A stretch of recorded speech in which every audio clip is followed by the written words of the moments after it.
Receiving simulator transmission. Uploading transmitted feed. Initializing playback sequence. Log execute. Hey everyone, Seipher here, and welcome back to Seipher Plays Pokemon Fire Red Nuzlocke. In the last episode, we made our way through Mount Moon and got to the other side of Route 4. In this episode, we'll be continuing on through Route 4 to get to the next city, but before we do that, I would like to point out that off-screen I did go right here and picked up a hidden Great Ball, which is something I would recommend, especially for a Nuzlocke, as it has a slightly higher catch rate than the standard Pokeball, and you don't get much in terms of what you can get to get higher catch rates in Pokeballs in this game in particular. Okay, so with that TM from right there that we got, we now have some new grass. So before I do, I'm just going to make sure that I switched Happy around to the first place, because this is a new encounter location. There are two Pokemon here that I can catch, and Happy is my catcher. So let's get to looking at you, because we already have you. I'm just going to use the running shoes now, because... Okay, and here we go. Spearow, the more aggressive clone, a more aggressive half to Pidgey. I personally like it a bit more than, well, I personally like Pidgey a bit more, but maybe this guy could be a new team member. So let's go with that, and time to make use of all these Pokeballs that I got. Hopefully sleep is enough. Nope. Who probably expected that. And of course... Okay, well... Sleep powder again.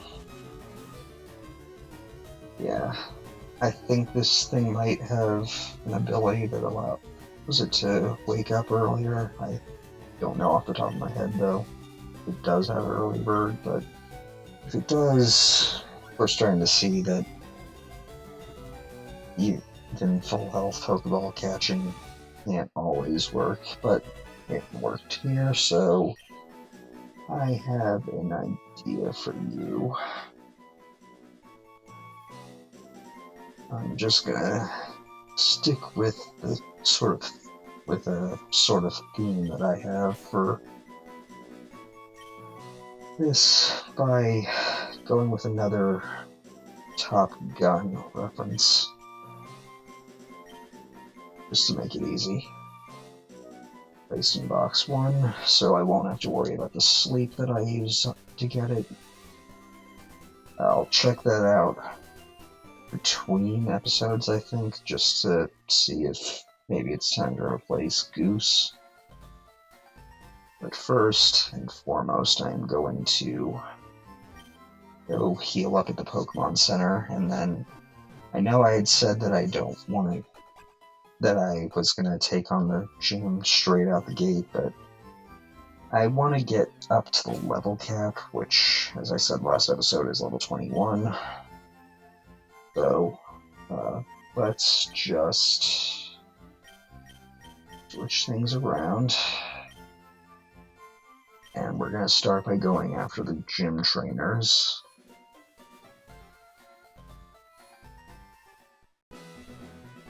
Now, my idea for this gym is to mainly focus on Happy and Maverick, using Happy as the utility player he is to put things to sleep, and then Maverick with his new bite to sort of power my way through the competition with clinch chances.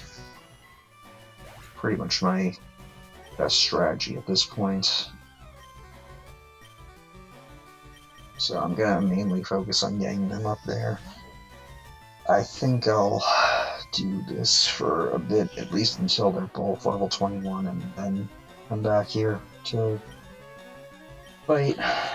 But for right now, let's focus on this battle. I suppose in terms of to talk about, I do want to make an amendment to a previous statement on rules for this Nuzlocke, or rather something I forgot to mention with species clause, and I'm going to use happy as an example. Now, for those of you who haven't watched, go watch the episode, but for those who just want to get caught up, Happy was caught as a Caterpie in Viridian Forest. However, Viridian Forest is not the first time you can run into Caterpie, and it certainly isn't the last. So, I caught a Caterpie as my first encounter in Viridian Forest, and that sort of helps establish the species clause.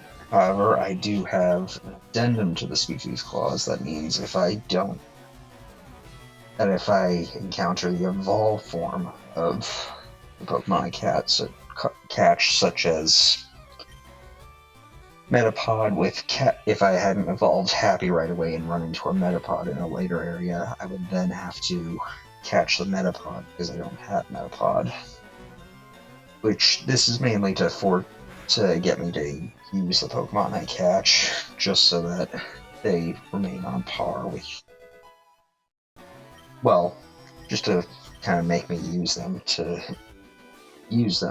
even if I wouldn't normally want to. And it is helpful in that it fills out my Pokedex and gets me to keep the reserves on par with my team, at least to a degree, so that I can easily replace members in the event of deaths. However, there is a proviso to that addendum, which is pre-evolution. If I had, say, caught Happy as a Metapod, I would then not have to catch any first encounter Caterpies that I encounter. Because I don't know why I was doing that, but this is mainly to keep from having repeats on the team.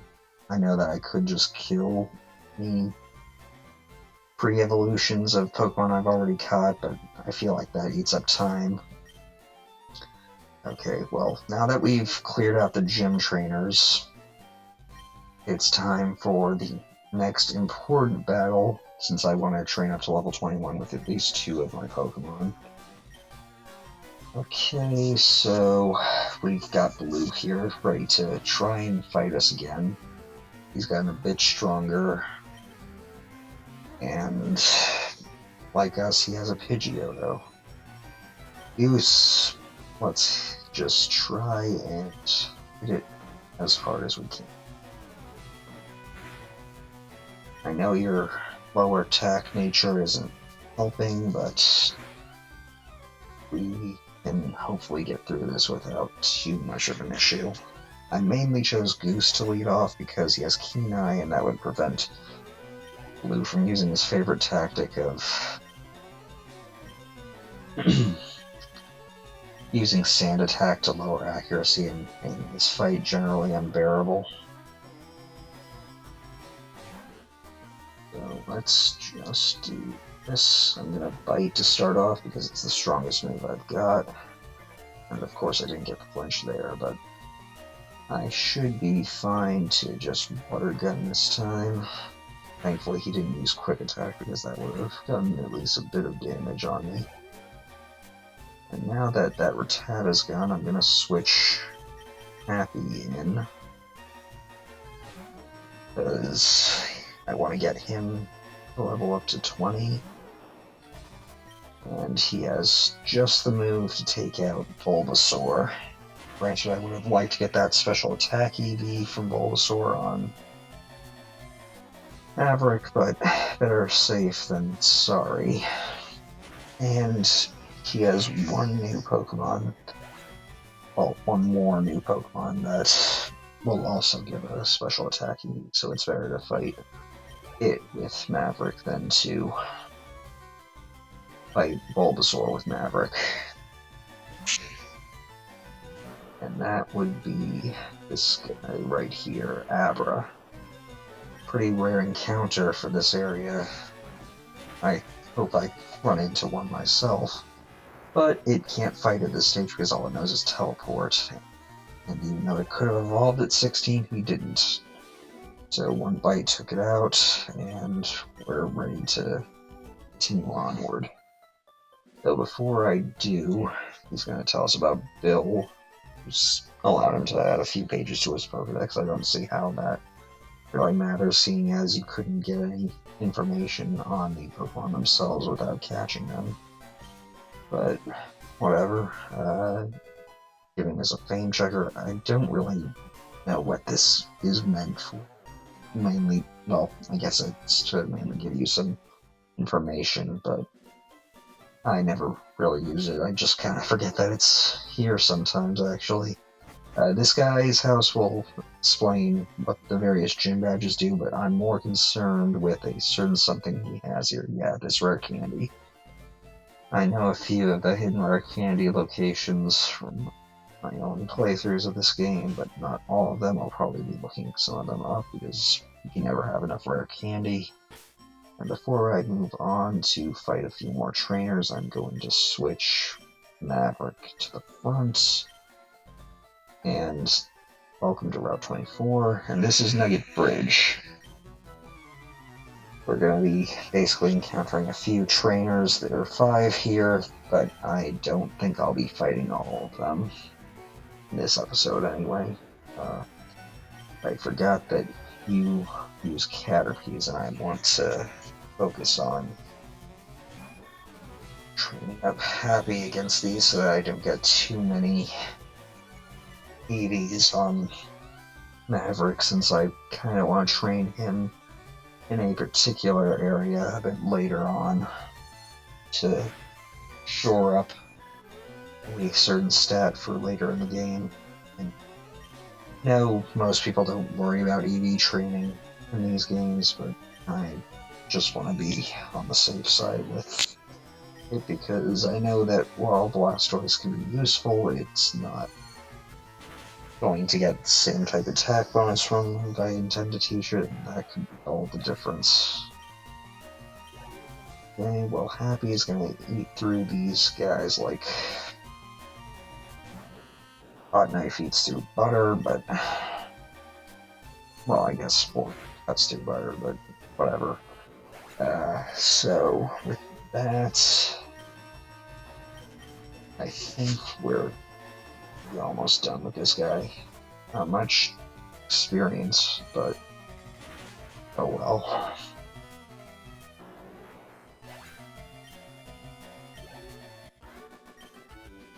I suppose before I go into anything else, I do have a strategy for the second gym now that I've cleared out the trainers, beaten my rival, and I'm just grinding here. It's mainly to lead with Happy for the gym leader's first Pokemon and use him to keep a constant stream of sleep to confusion it down. And then when the next Pokemon comes out, I'm going to use Sleep Powder again on the Ace and hopefully survive one hit because I know it's going to be faster than me. Oh, shoot, well, I guess I can do this. Hopefully I don't get hit by a grass move. Okay, well, it is a grass move, but it's a weak grass move. But anyway, as I was explaining, yeah, Happy's gonna take a hit from the second Pokemon that the gym leader has. There's no getting around that. Happy's just too slow for it to be able, well, at least I think he's too slow to be able to make that difference. But he's hopefully going to survive, not get critically hit, and land a Sleep Powder on it. And then after that, I'm going to bring in Maverick to basically fight through that Pokemon until it goes down. Should be a okay strategy there. I could probably be better, but you never know. I'm gonna lead with Happy because he should be able to evolve off this. I won't be catching any Pokemon in these next 2 routes for a bit because I want to take advantage of my species clause just a bit to make up for, to try and gain a bit of control. I see the issue with using repels to force out certain Pokemon because they're too weak, and that does control the level that you encounter of the Pokemon, because if you have, say the highest level Pokemon in a round is 12, and have a level 11 Pokemon, and that gets rid of all the other wild encounters and use a repel, you basically can only run into the level 12 encounter.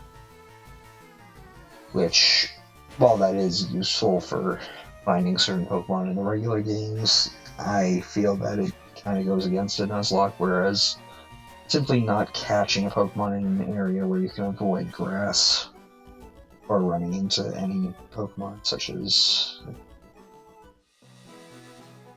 where you can avoid running into Pokemon is fine. It doesn't really seem against the rules, in my opinion.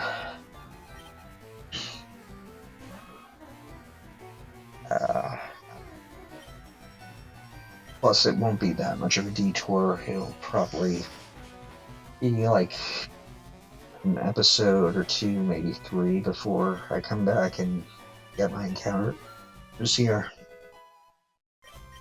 Okay, with Happy up to level 21, I can switch in a brick and hopefully get him up to level 21.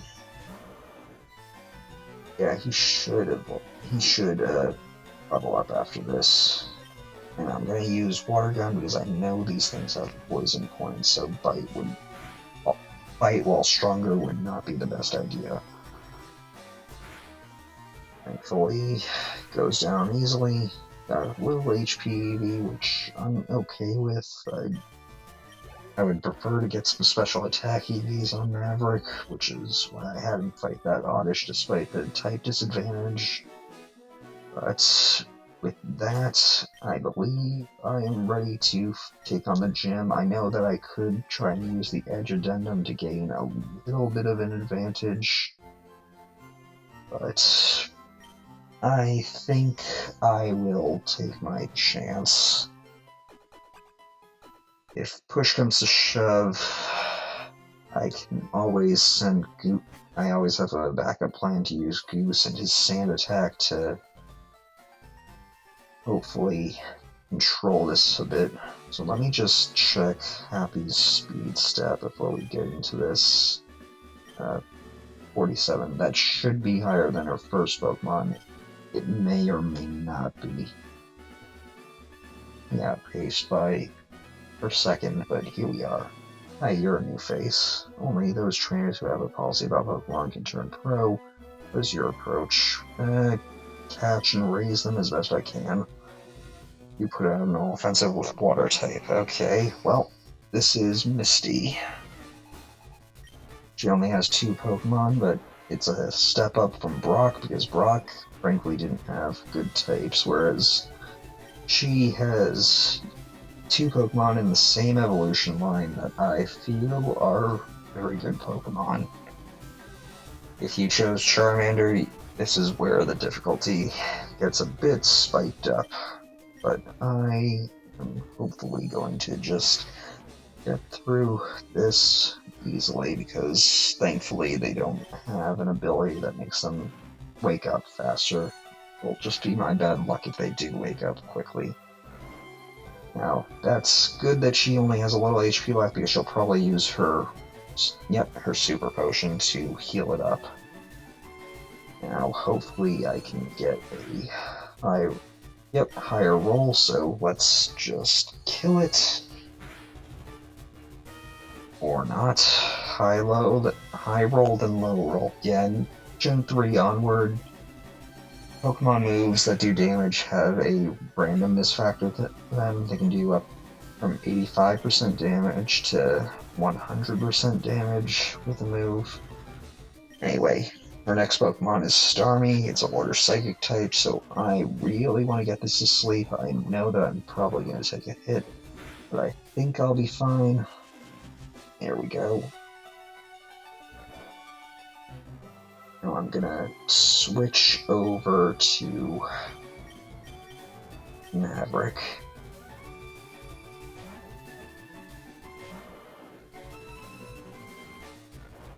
And I'm going to start fighting. This thing is going to be faster, so if you didn't get rid of String Shot on a Caterpie or Weedle like I did, it would be a good idea to use it. Luckily, because Water resists itself, she'll switch to Swift, which will never miss, but is significantly weaker. So it'll make this fight easy, and thankfully it worked out for me. My strategy worked, and we're moving on. Oh, you're too much. Alright, you can have the Cascade badge to show you beat me, and 2,100 Poké-Dollars, so pretty good money. Cascade badge makes the run up to level 30 a day. That includes even outsiders you got in trades. There's more. You can now use outside battle at any time. And we're given her favorite TM, TM03, Water Pulse, the move that she was using. 60 power and a chance to confuse the opponent. I'm going to use that right away because I want Maverick to have a better move. Thankfully this is already sorted, so let's just do that.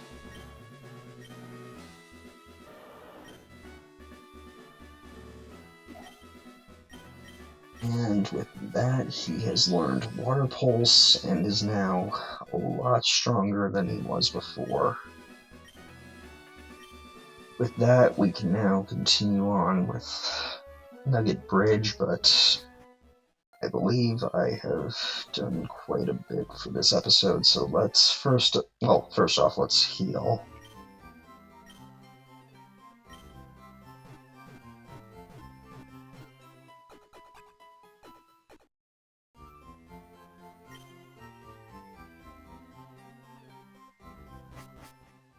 And then, with that taken care of, I believe that I will wait right